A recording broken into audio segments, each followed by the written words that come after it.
Сайн байцгаана үзэгчдээ Tech Forum podcast-ийн Tech Week 2025 Монголын технологийн 7 хоног арга хэмжээн дээрээс бичиж байгаа зочны ярилцлагын хэсэг маань үргэлжилж байна. Бидний удаад Digital Nexus компани үүсгэн байгуулагч хатагтай Тамирагчтайг ярилцах гэж байна. Өдрийн мэндийг хүргэн танд. Өдрийн мэнд. За үзэгчдээ ч гэсэн өдрийн мэндийг хүргэе. Тэгэхээр технологийн 7 хоног маань 6 дахь өдрөө үргэлжилж байна. Маргааш сүүлийн өдөр. Тэгээд энэ форум эргэн тойронд яригдж байгаа яриа хэлэлцүүлэг илтгэлүүдийн дүн маргааш тавигдах гэж байна. За дөнгөж саяхан IT парк дээр бас Tech Forum гэдээ болоод дууслаа. Тэгэхээр та оролцож байгаа сэтгэлээ уулзаач. Та бүр хамгийн анхны өдрөөс нь хойш л өдөр алгасалгүй л ирж оролцож байгаа шүү гэн тий. Тийм. Миний хувьд за яг энэ технологийн 7 хоногийн хүрээнд өнөөдөр бараг 5-6 дахь арга хэмжээндээ оролцоод ингээд дуусч байна. Маргаашийн одоо төрийн ордонд болох арга хэмжээ бол маш сонирхолтой, нэлээд хүлээлт үүсгэсэн юм байдалтай. Энэ технологийн 7 хоногийн үр дүн одоо базагдаж яригдах гэж байгаа учраас нэлээд хүлээсэн л байна. Яг анх удаа Монголд ингээд төвлөрсөн бус байдлаар 70 гаруй арга хэмжээ 1-7 хоногийн хугацаанд зохион байгуулагдана гэдэг бол вау байна. Зарим тохиолдолд нөгөө цагийн менежмент, энергийн менежментээ хийх одоо ийм хэрэгцээ шаардлагуудад бас үүсэж байна. Тэгэхээр үнэхээр залуучуудад нээлттэй, компаниудад өгөөчтэй ийм 7 хоног болж өнгөрч байна даа л гэж харж байна. Тэгэхээр би танаас шинээр эхлүүлж байгаа төслийн талаар асуумаар байна. Тэгээд хоёлаа ярилцж байхад одоо энэ тэнд байгаа IT технологийн компанид ажиллаж байгаа энэ салбарын мэрэгжилтнүүдийг бүртгэх те бид нар бүртгэж чадсанараа бидэрт ямар даваа тал байгаа юм тий одоо жишээ нь үр холбооны салбарт ер нь яг хичнээн хүн байгаа химэл оюунд нь бид нар тэгвэл ийм их даваа тал байна гэдгээ бүртгэлийн дараачаар мэдэж авна гэж та надад тайлбарлаж ирсэн. Тэгэхээр тэр талаарх төслийнхөө талаарх мэдээллийг бидэндээ олцооч. За ер нь Монголд төдийгүй дэлхийд энэ дижитал шилжилт гэдэг юм чинь цахим буюу ухаалаг юм бүртгэлээс эхэлж байгаа байхгүй. Бүртгэлийг бид нар баталгаажуулж чадсанараа бүртгэлийг бид нар цахимжуулж одоо дижитал хэлбэрт оруулж чадсанараа өнөөдөр одоо илүү бүтээмжтэй ажиллах юм боломж болцоо бүрдээд байгаа. Тэгэд ингээд харсан чинь монголчуудад ер нь тоо байдаггүй юм байна. Ялангуяа мэдээллийн технологийн салбарт жилд дунджаар 200 оюутан одоо төгсдөг гэдгээс өөр яг тэрийг одоо бас хинж хэлсэн мэдгүй төгсдөг гэдгээс өөр юм тоо байхгүй биднэрт харах юм боломж байхгүй. Тэгэхээр Монголын мэдээллийн технологийн мэрэгжилтнүүдийн холбоо гэдэг одоо төрийн бас байгууллагыг үүсгэн байгуулад явж байна.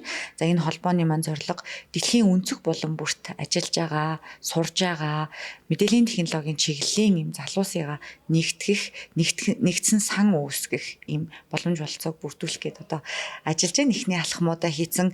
Манайх нөгөө англиар бол IT Professionals Association аахгүй.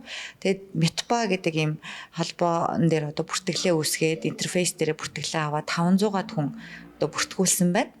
Тэгээ энэчнээс харж байхад Америкаас байна, Германаас, Австриас байна, Хятадаас маш олон сурж байгаа оюутнууд бүртгүүлсэн байна, Японоос бүртгүүлсэн байна тий. Тэгэхээр биднэрт нөгөө бүртгэх хэрэгцээ шаардлага байгаа. Тэгээд нэгдэж нийлэх бас хэрэгцээ шаардлага байгааг энэ богинохон одоо интерфейсээ бид нар паблик зарлаад, нээлттэй зарлаад нэг 4-5 хонж байгаа байхгүй юу. Энэ хооронд 400-500 хүн бүртгүүлсэн байна гэдэг бол хэрэгцээ шаардлага зайлшгүй байсан юм байна. Яагаад энийг бүртгэснээрээ ямар өөрчлөлтүүд гарах вэ гэхээр Монгол залуучууд юу чаддیں۔ Нийтлэгээрээ юу чаддیں۔ Эргээд энэ нөгөө digital first буюу бодлогын бичиг баримтанда хүнийх нь хөгжил нь одоо юу гэж тусгагдах юм. IT-ийн мэрэгчлийг сонгож байгаа, сонирхож байгаа залуучууд юугаар төрөлжөж сурж иж 10 жилийн дараа үн цэнтэй байхын гэдэг одоо ялгарлыг тодорхойлоход бас чухал юм болов гэд. Тэгээ энд одоо хувь нэмрээ оруулаад холбоогоо байгуулад хүмүүсийг бүртгээд явж байгаад бол маш сэтгэл хангалуун байна. Хувь хүний хувьд болоо одоо холбоог үүсгэн байгуулагч хүнийхээ хувьд. Миний хувьд ч гэсэн хамгийн сүүлд энэ Tech Week 2025 зориулж гаргасан сонин дээр ажиллаж байхад яг энэ мэдээлэл технологийн салбарт ажиллаж байгаа яг ажилчдын тооны мэдээллийг харахад 19,000 гэдэг тоо гарч ирсэн байхгүй. Тэгээ би тэр тоог ингээ харсан ч гэсэн тэр тоод мэдээлэл технологийн салбар дотроо энэ хэвлэл мэдээлэл медиагийнхан бас орчиж байгаа. Тэгээ үр холбооны компанид орчиж байгаа. Тэгээ яг тэндээс яг технологи хийгээд байгаа нь хэд байгаа юм. Тэгээ яг хөгжүүлээд байгаа нь хэд байгаа юм. Эсвэл үүсгэн байгуулагчд нь хэд байдیں۔ Хідэн фейлдэд байгаа ингээд ерөөсөө тоо мэдээлэл байдаггүй юм байла харамсалтай нь. Тэгээ би бүр гайхчихсан нь одоо 2025 он тий 25 онд бид нар одоо бүртгэлээ тоо мэдээллүүдээ авч чадахгүй байгаа гэдэг нь бас өөрөө айгүй том асуудал юм шиг харагдчихсан. Тэгээ таны хувьд бол энэ асуудлыг шийдэж байгаад баяртай. Үүнээс гадна таны шинээр эхлүүлсэн Digital Nexus-ийн талаар төсөл бас дараагийн шатанда явж гин үү? MVP эзэ танилцуулагдах вэ? За түрүүн нөгөө хэлсэнчлэн Метбазгийн мен дээр бол бид нар нөгөө IT-гийн яг залуучуудаа бүртгээд явахаар 50 гаруй төрлийн одоо мэрэгжиллээр бүртгэж байгаа байхгүй. Хиймэл оюун гэхэд л дотроо дахиад 4-5 задарчж байгаа сүлжээ гэхэд л хөгжүүлэгч гэхэд л те олон задарч байгаа. Тэгээ тэр болгоноор бүртгэл хийлгэж байгаа нэлээд нарийн одоо юм гоё дашбордуудыг эх 7 хоногоос бид нар бараг харддаг болчих واخ гэж харж байгаа. Манайх өөрсдийнхөө вебсайтн дээр нээлттэй тэр мэдээллүүдээ статистик тоонуудаа бол тавиад явна. Тэгэхээр бодит цагийн гормоор одоо тэр тоонууд ингээд өснө нэмэгдээд явна гэж итгэж байна. За Digital Nexus гэж компанийн хувьд гэх юм бол Nexus AI платформ маань бол бэлэн болчихсон. Платформо нэлээд хаалттай байдлаар жижиг дундууд руу чиглэсэн одоо үйлчлэгээ үзүүлдэг, үйл ажиллагаа явуулдаг. За зөвхөн жишээ нь гэхэд банксууд одоо худалдааны салбарын жижиг дундуудад зээл төлхөө олгож байгаа штэ тий. Банкуд бас тийм байна. Тэгэхээр тэд нартай нэлээд хаалттай уулзалтууд хийгээд эхнээсээ харилцагчдийнх нь яг дижитал шилжилтийн бэлэн байдлыг нь хиймэл оюунаар онцлоод тэр гарсан одоо онцлогоог нь манай компани зөвлөхүүд тайлж өгөөд ардаа байгаа IT-гийнхаа 100 200 компанитайгаа ингээд аль бүтээгдэхүүн үйлчлэгийг нь хамгийн сайн тохирох юм бэ гэдгийг ингээд холбож өгөө явж байгаа гэсэн үг. Тэгээд дэжгүй сайн явж байгаа зүгээр publicly яг launch хийгээд нээлттэй хийгээг байгаа ч гэсэн бид өнөөдрийн байдлаар нэг 70 гаруй одоо жижиг дундыг амжилттай онцлоод тэр онцлогооныхоо үр дүнг одоо үүсгэн байгуулагч тухайн үүсгэн одоо жижиг дундын үүсгэн байгуулагч захирлууд хүлээн зөвшөөрөөд үйлчлэгээ эхнээсээ аваад манай IT-ийн компаниудтай холбогдоод ингэ явж байгаа. Би тэгэхээр үргэлжлүүлээд тантай ер нь энэ Монголд зохион байгуулагдаж эхэлж исэн технологийн арга хэмжээ ивентүүдийн талаар бас ярилцъя гэж бодож байна. ICT Expo 2 жилд нэг болдог. Уг нь энэ жил болох байсан. Гэхдээ эх жил рүү хашилж явах шиг байна. Тэгээ энэ жилийн 7 хоногийн концепцээр явж байгаа. Дараа жилээс үргэлжлээд явах бах. Гэхдээ ер нь энэ технологийн ивент арга хэмжээнүүд хэр үр өгөөжтэй юм шиг санагдаж байна танд. Миний хувьд энэ жил ICT Expo болсон бол 11 вэ 12 дахь удаагийн одоо ICT Expo-д оролцох юм тохиолдол байлаа. Гэхдээ эх жилийн 6 сард бол зохион байгуулагдана гэдэг урьдчилсан байдлаар тов гарсан байгаа юм байлээ. Яг арга хэмжээг ингээ харахаар төрөнж тэр хувийн хвшлэнж тэр тухайн зохион байгуулж байгаа тухайн одоо лид хийж байгаа хүний одоо энэ том амбиц тийм ээ зорилтууд маш их чухал нөлөө үзүүлдэг юм байна. Жишээ нь манай ICT Expo ч олон жилийн өмнөөс л ингээл жил болгон зохион байгуулагддаг гэж сүүлдээ 2 жил нэг удаа болоод явж байгаа. Компаниудад ямар ч үр өгөөжгүй байсан. Бид нар талбай дээр зохион байгуулж утсан, Michelle Expo дээр зохион байгуулж утсан, парк дээр зохион байгуулж утсан. Тэнцэнээс бас яг тийм одоо бодтой үр дүн гарахгүй байна. За яг магадгүй одоо гарч байгаа тэрэн дэхтэй урт хугацааны дараа тухайн яг юм моментууд дээр бол үр дүнгүй юм шиг юм харагддаг арга хэмжээнүүдээс энэ жилийн зөвхөн технологийн 7 хоног манай IT паркийн золоо бол би төр хувийн хвшлийг маш сайн одоо холбож тоглож чадж байгаа гэж би жишээ нь харж байгаа байхгүй нэгтгэж чадчихээн те маш олон одоо сүүлийн ICT Expo би бас зол зай захирлыг зохион байгуулсныг санаж байна. Өнөөдөр яг л үр дүнгууд нь гарцсан явж байгаа. Бид нар яамтай болсон байна. Виртуал бүсийн тухай одоо хууль журам маань батлагдсан байна. Эргэцэн орчин бүр маш хурдтай ингэ сайжирсан байна. Олон давуу талууд гарцсан байна. Хиймэл оюун ухааны стратеги ингэ боловсруулад батлуулсан байна. Яг албачлаас 10 хоногийн зай байгаа гэж мэдээлэл авсан сая.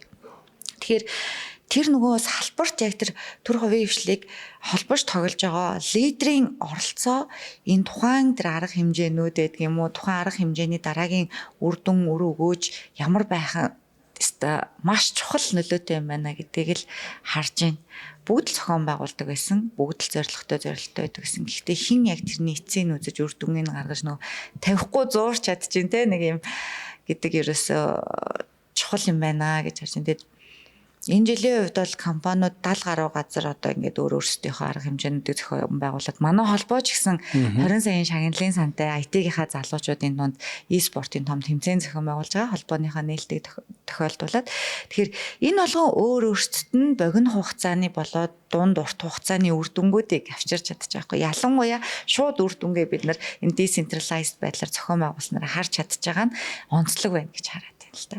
Тэгэхээр би танаас үргэлжлүүлээд ер нь лидертэй холбоотой асуулт асуумаар санагдлаа. Ер нь таны хувьд бас технологийн салбарт удирдах төвшний шатанд маш олон жил ажилласан хүмүүсийн нэг. Тэгээд цөөхөн идэг удирдах шатанд ажиллаж байгаа эмэгтэй төлөөллүүдийн нэг те. Тэгэхээр технологийн салбарт ялангуяа ийм удирдах төвшөнд лидер гаргаад ажиллахад ямар чадварууд хэрэгтэй байд юм шиг байна. Одоо зөөлөн хатуу гэдэгчлэн те. За туршлагаасаа олцвол шал өөр мэрэгжлийн хүн шүү дээ. Миний магистр чинь өөрөө улс төрийн удирдлага Туркэд магистр ажилласан. Зүгээр энэ салбарт ороод би 15 жилийн өмнө өөртөө юу хэлжсэн гэхээр камера энэ салбарт үнэхээр манлайлал үзүүлэх гэх юм бол энэ салбарын залуучуудад байхгүй байгаа ур чадварыг өөртөө суулгаж иж энд би хүлээн зөвшөөрөгдөж энд би оршин тогтнож энд би урт хугацаанд хол явах юм байна гэж өөртөө ярьжсэн байхгүй. Тэгээд одоо эргээд бодохоор яг л тийм технологийн залуучуудаасаа илүү нээлттэй илүү одоо зөөлөн ур чадварууд гэх юм уу да бусдтай харилцах, бусдыг одоо сонсох тийм ээ, бусдыг ойлгох гих мэтчлийн зөөлөн ур чадварууд магадгүй илүү байснараа өнөөдөр энэ салбарт хүлээн зөвшөөрөгдөд 10 гаруй жил нөө ирчүүдтэй энэ тэнцүү одоо үзээд явчихж л те. Тэгээ би нэг код бичиж үзээгүй те, нэг мөр код бичиж үзээгүйгээр 15 дахь жилдээ ямар ч байсан амжилттай энэ салбарт оршин тогтноод дараагийн 10 жилийнхантайгаа илүү ойрхон бай гэж бас зориод ингээ холбоогоо өсгөн байгуулаад залуучууд руугаа фокуслаад ингээ явж байгаа хгүй. Тэгэхээр зөвхөн тухайн хүн одоо үнэхээр лидер болъё, манлайлал үзүүлье, тэнд өөрийн гэсэн одоо зорилтыг үр дүн биелүүлэе гэж бодож байгаа бол өөрт байхгүй, эсвэл тэр тухайн салбарт байхгүй, тухайн салбарын боловсон хүчинд байхгүй одоо зүйлсийг өөртөө бий болгож ижил удаан хугацаанд амжилттай байдаг юм байна, манлайлал үзүүлэлт юм байна гэж бодож байгаа. Яалтчгүй зөөлөн ур чадвар гэдэг бол энэ технологийн салбарт төдийгүй энэ манлайлагч хүнд бол байх ёстой ур чадваруудын нэг. Тэр зөөлөн ур чадвар байснараа одоо хүлээн зөвшөөрөгдөлт бас одоо нэмэгдчихэд гэж ойлгож болно. Яг миний хувь хүний л одоо бодол. Тийм. Би төгсгөлд нь бас дахиад нэг зөвлөгөөний шин чанартай нэг зүйл асуумаар санагдлаа. Тэр нь юу вэ гэхээр сүүлийн нэг 2 жилийн хугацааг харж байхад манай стартап экосистем технологийн community ер нь хүний нөөцийн үед баг хандсан юм уу да. Ингээд ямар ч ивентэд очисон таньдаг хүмүүстэйгээ таардаг те. Шинэ хүмүүс цус сэлбэх зүйл харьцангуй удаашралтай явагдаж байгаа. Энийг бид нар шинээр үүсгэн байгуулагдаж байгаа гарааны бизнесүүдийн тооноос ч гэсэн харж болох бах. Маш цөөхөн болж байгаа.